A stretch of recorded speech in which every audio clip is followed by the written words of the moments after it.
প্রভূত পরিবেশ কোনোভাবেই বিঘ্নিত করতে হৃদয়ে ভেঙে যাওয়া সদস্যদের অনেক বেশি।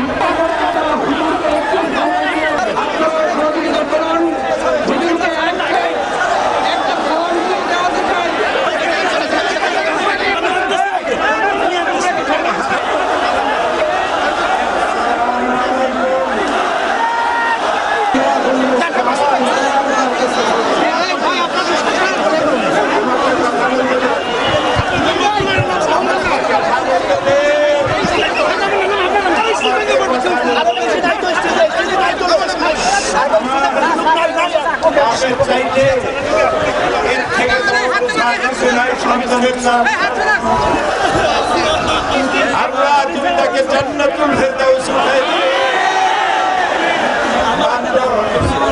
মাত্র কয়েক মাস আগে আমার মায়ের জানাজা পড়ায় গেলাম, আমাকে একটু সময় দিল না। আমি যে আমার মহিলাদেরকে, আমার মা মারা গেলেন, আমার ভাইকে সান্ত্বনা দেবো, আমাকে সময় দেওয়া হলো। আমার কলেজের টুকরা বুলবুল রফিক বিন সাইদি গতকাল চলে গেছে। আমি জানতে পারলাম আজকে আসরের নামাজের সময়। ও আল্লাহ,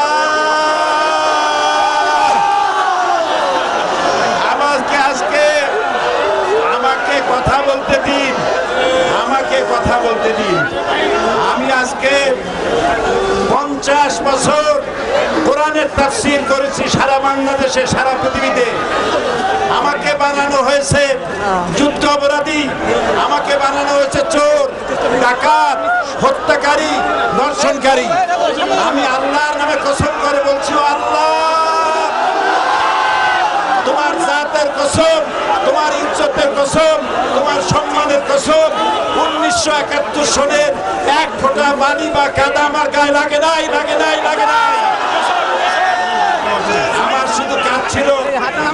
শুধু কাজ ছিল কোরআনের প্রচার করা। নাস্তিকবাদীরা সহ্য করতে পারে নাই, জালিমরা বরদাস্ত করতে পারে নাই, যার জন্য আমাকে বন্দী করে রেখেছে। আমি শাহাদাতের তামান্না করি, আমি শহীদ